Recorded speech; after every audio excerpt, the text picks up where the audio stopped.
What's up, guys, and welcome back to Bass Fishing Tips. Man, I'm excited about today's video because I love fall bass fishing. Just love fall bass fishing. It's one of my favorite times of year to go out there to catch fish. There's less people out on the water. There's more bass up shallow willing to eat all the things that I like to throw. There's football on the TV when we get home. I mean, if you don't like fall bass fishing, you need to go get yourself checked. Now, speaking of fall bass fishing, we're going to be talking about top 5 baits for the month of October. I really love October bass fishing because the tools that we're going to talk about in today's video are some of my favorite to go out and throw to catch fish. Now, quick reminder, when we look back to the month of September's video, don't think that you just put those baits away never to be touched again. Everything that we used in September can work in October. We're kind of building the tackle box up here. We are building out the tackle box here, and we're giving you guys the multiple tools that you need to get through the whole transition from summer to fall, fall to winter, to help you guys to go out there and to just keep catching fish. And so keep that in mind. Now, before we get into the day's video and the top 5 baits for the month of October,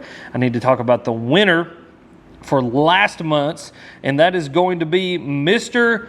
Bassin Golf. Mr. Bassin Golf, you won the September baits giveaway, and so if you would just email me at alexshowfishing@gmail.com, I will get your baits out to you. And for everybody watching this video, make sure that you enter the giveaway, and make sure you watch this video to figure out how to enter the giveaway. Easy for me to say, so that you guys can have a chance to win some of these awesome baits. And so, without any further ado, let's get into this video, and let's start with bait number 1, and that is going to be the Topwater walking bait. Man, the Topwater walking bait this time of year is such a great way to go out there and not only catch numbers of bass, but big bass as well. And I know that's what we all want to do.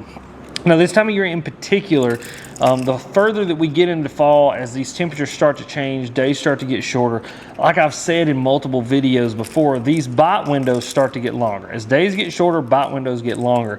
And what I love is that this time of year, you can lock something like a walking bait in your hand, and you can get bites all day long. And I think that's the biggest tip that I want to give you guys about the Topwater walking bait, is that this time of year, it's not just isolated to early in the morning or late in the evening. It's not just those kind of dark light period times or low light period times. It becomes a bait that is viable all day long. And it's a bait that really, for me, I've found that as we get into the middle of the day, the sun starts to get as high in the sky as it's going to get, throwing the walking bait starts to be one of those deals where you go from getting a ton of bites early to just really, really big bites in the middle of the day, back to a ton of bites later in the evening. There's something about the way that the sun is hitting the water, the way the bass perceive this walking bait, that the walking bait during the fall, especially in the middle of the day, really is going to draw out some of the biggest bites that you're going to get. Now, personally, I like throwing the full size deal, you know, something like a 3 hook.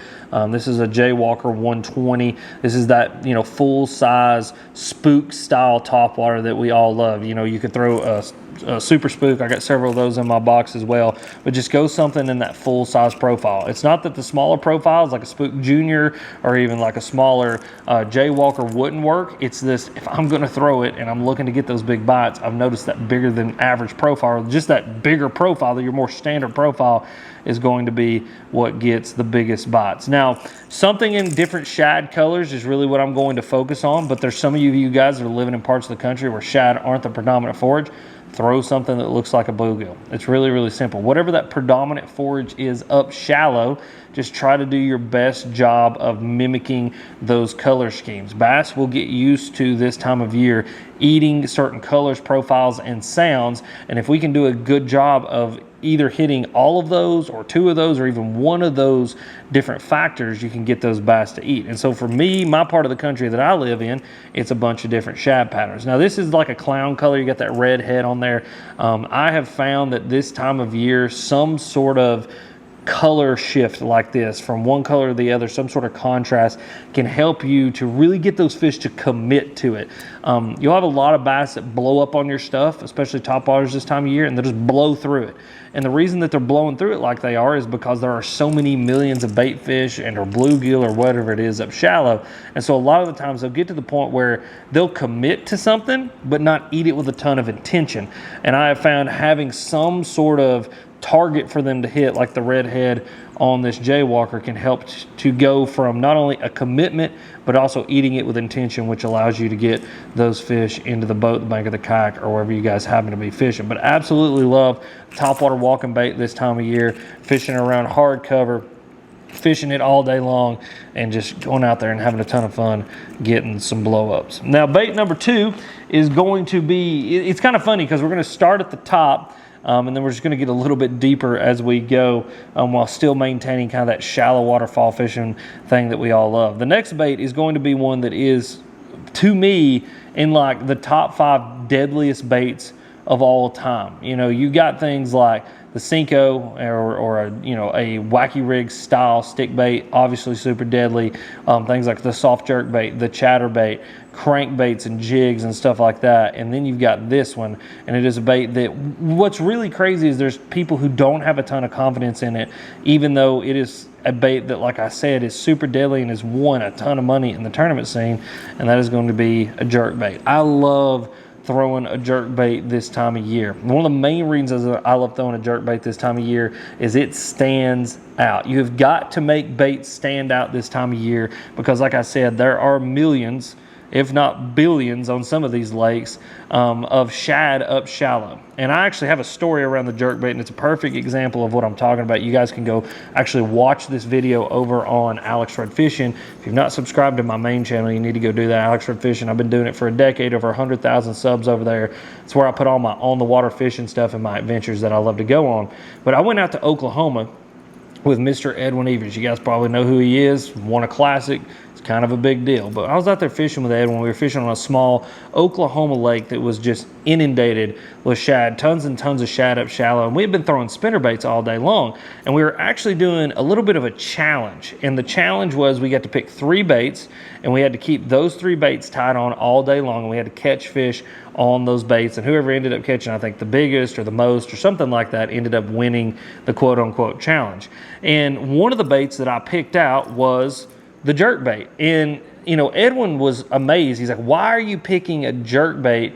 And the reason that he asked that is number one, it was kind of a dirtier lake. It wasn't exactly like a clear water lake. A lot of people think about like clear water and jerk bait fishing.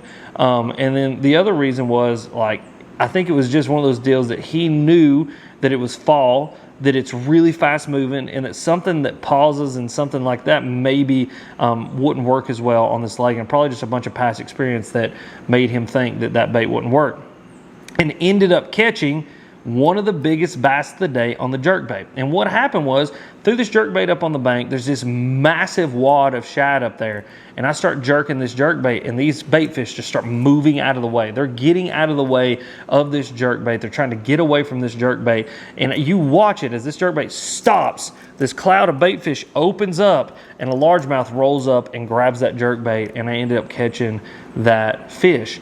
And a jerkbait for me, is what I found is one of the best ways to stand out among a ton of bait fish this time of year, just because it has such a violent action. It has a violent action that bass will absolutely key on, absolutely want to kill, but it can also, because of that violent action, get other bait fish away from it, kind of clear those bait fish out and give those bass a clear path to what, for the most part, is normally a bigger than average profile, something that's doing a good job of not only looking like a bait fish, but sounding like a bait fish and reacting like a bait fish that's injured. And then when you clear those shad out, you give them a clear path to that thing, they're able to key in on it and kill it. But it's one of the reasons I love throwing a jerkbait this time of year. It's something that I've done here, I've done it in Oklahoma, I've done it all over the country. When there's a ton of shad up shallow, I will tie on a jerkbait, and you would be amazed how many bites you will get simply by just getting other fish away from this thing and allowing the bass and the more predatory fish to key in on it. But love the jerkbait. This is a full size. This is a 112 stunner,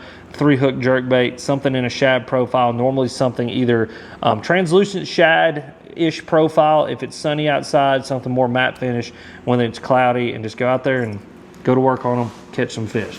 All right, bait number 3 and 4 are going to be the same category of bait, but 2 different styles and or I guess diving depths or ranges in which we're going to catch them. So they're both going to be crankbaits, and it's 2 different crankbaits, either a small body medium diving to deep diving crankbait, and then your shallow water square bill style crankbait. We're going to start shallow first. I love cranking a crankbait. Love it. Like, one of my favorite things to do of all time. If you guys watch Alex Rip Fishing, like I said, you will know that the money badger and many other baits in the same category, but especially over the past few years, the money badger has been a bait that I have caught literally thousands upon thousands of fish on in my life. And it's something that I am the kind of guy that I love to do certain things a whole ton. Like, I've got 3 flipping rods in my boat, but I've also got 5 cranking rods in my boat. I love to crank a crankbait. And so shallow water, square bill cranking this time of year is one of the best ways to go out there and to just be able to cover a lot of water. And I think that's the big deal. You know, when you're cranking that square bill or that shallower diving crankbait, and as you guys can see, it's like that square circuit board lip. That's where we get the name square bill. It's actually a square coffin style bill. It does a really good job of deflecting off cover and be able to just fish really, really shallow. When we are cranking a square bill this time of year, just moving and grooving. Your main goal is just to be able to make as many casts as possible, to cover as much water as possible, and to get those key fish to react to this bait. Because like I said, with the jerk bait, or even with your top water, there's going to be a ton of shad up shallow. And a lot of the times, the key to catching fish this time of year is simply going to be covering as much water as you can and getting the bass that are willing to bite, because that's kind of an amazing thing. I don't think a lot of people understand that in any given body of water, you could have 10,000 fish. Let's say that you have a 100-acre bob or 100-acre pond. I don't know. That's a really big pond. That's like a 100-acre lake. Let's say you got a 100-acre lake. Let's say that there are 10,000 bass in that lake. As an angler fishing artificial lures, you might get 5 to 10% of those bass that actually want to eat a lure, and then of that 5 to 10%, you might get like 1% or 2 that will actually eat that lure and you'll actually catch them. Now, I don't know if those are real statistical numbers, but you get what I'm saying. Our chances of getting bass to bite can be really, really low, especially with artificial lures. And so a job as an angler, especially when you've got a bunch of bass that may have seen a bunch of lures, they've seen a bunch of bait fish, is just to present this bait to as many bass as we possibly can and get what I like to always say, the dumb ones to bite. You know, get those ones that are willing to bite it. And that's one of my favorite techniques with the square bill this time of year, and what I love about it. You can fish it fast, you can fish it hard, you can fish it shallow, and just go up there and bang it off every single piece of cover that you can hit it off of, because the magic of the square bill is that square bill. It's going to make it deflect, it's going to make it roll, it's going to make it just hunt and do all kinds of different things, and just those drastic, violent movements that it's going to have all over the place are what's going to be able to get those bass that, again, are surrounded by a ton of bait fish to actually react to this thing and to eat it. And like you've seen all throughout this video, one of my favorite things to throw is shad patterns this time of year, because I got a ton of shad in my lakes. But if you don't got shad, it's simply tie on something that looks like a bluegill or a perch or whatever your main forage is and do the same exact thing. Now, going down the same vein of thought, staying in that crankbait category, the next one is going to be the small body medium diving crankbait. When I say medium diving, this is going to be a bait that you can fish in that 10 to 15 foot depth range. And we're fishing it for a lot of the same reasons that we're fishing the square bill. We're going to be moving, we're going to be grooving, we're going to be deflecting it off cover. We're going to be just trying to do everything that we can to stand out in the mass of bait fish. But the difference between this and the square bill is simply the diving depth. This time of year, and as we move into fall, and the deeper we move into fall, we'll start to see these dramatic temperature swings, not only with air temperature, but water temperature. And what that means is that you can have bass that will start their day in 10 to 15 foot of water. As the water warms up, they'll move up into shallow water, and as it starts to cool back down, they'll move back down in the deeper water. Literally, with just in a couple of hours, you can have those bass move those depth ranges. And so you've got to have a couple of different tools to be able to target them at different depths. And so that's one reason reason that we've got multiple crankbaits, both seemingly the same profile, the same action, you know, all of those different things, but you're gonna have drastically different diving depths to make sure that you can hit those fish as they move up and down, and you know, as they eat and just want to live in different places all throughout, not only the entirety of their fall, but just one day within their life cycle. And so having two different styles of crankbaits can be really, really important because of that. Now we're on to bait number 5. Bait number 5 is going to be just a awesome bait to go out and get really giant bites. But before we get into that bait, I want to remind you guys there is a giveaway. Every single month I pick a winner. So what I do is I wait till the next month. That gives you guys 30 days to enter, or 28 to 30 days to enter the giveaway. It gives everybody a chance to get entered, and then I pick a winner, and I will announce the winner for October in the month of November and December, so on and so forth. And so to enter this giveaway, it's actually really, really simple. I'm going to need your blood type and your social security number. I'm just kidding. All you got to do is like this video. You got to comment on this video your favorite month to throw in the month of October, and if you're new to bass fishing, just what you're looking forward to throwing the most. And then if you would, send this video to somebody. Now, sending the video is a little hard. I can't actually track that, but it's one of those that I would just really appreciate it if you would send this video to a friend that you think that would like it. But the biggest thing is like this video and leave a comment. And also subscribe. You also have to subscribe. So subscribe, like this video, and leave a comment.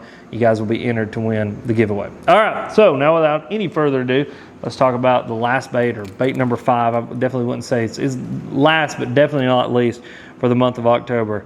And that's going to be a glide bait. I love a glide bait this time of year, and it really simply boils down to standing out in the crowd. You know, when those bass are surrounded by 10 billion bait fish that are 2 to 4 inches long, throwing that big bait can be one of the best things to go out there and get a really, really big bite. Now, like I've talked about in the past, one of my favorite styles of glide bait is the chop glide, and that gets even more prevalent this time of year. And a lot of the same reasons I love the jerk bait and really all the baits that we've talked about today is just that violent action that it has. It's very intrusive. It displaces a lot of water, and I think that's a real big key to getting bass to bite this time of year, is just really being intrusive, and the chop glide allows you to do that. Now, this time of year, I fish the chop glide pretty quickly. I'm trying to cover water, and really what I'm looking for are pinch points.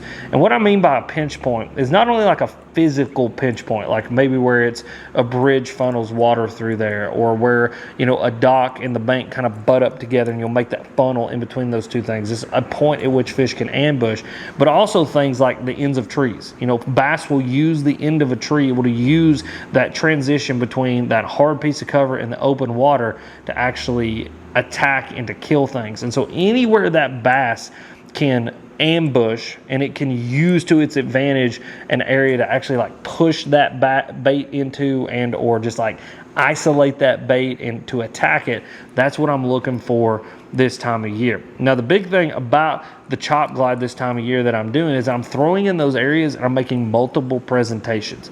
Again, going back to Edwin, it's a great example. It's actually really like that video that we did on that lake was like a perfect example of so many different factors of fall fishing. I would definitely go check it out. But what he did is there was this isolated piece of cover, and he was throwing a buzz bait at it. Again, a very violent bait for this time of year. But he made 5 or 6 casts at that isolated piece of cover. It was just a standalone piece of timber. And on like the 5th or 6th cast, there was a 4 or 5 pounder that blew up on his buzz bait, and he got it into the boat. And it's just a great example of how multiple presentations this time of year, especially with bigger, louder, more intrusive baits, can be what you need to do to actually get them to bite. And so with the chop glide this time of year, throwing around those pinch points, kind of throwing it in those areas, I like to toss this bait in there, and I like to just work it out really hard. Just check, check, check, check, check. Pick it up, toss it back in there. Check, check, check, check, check. Toss it in there. Just keep going and keep going.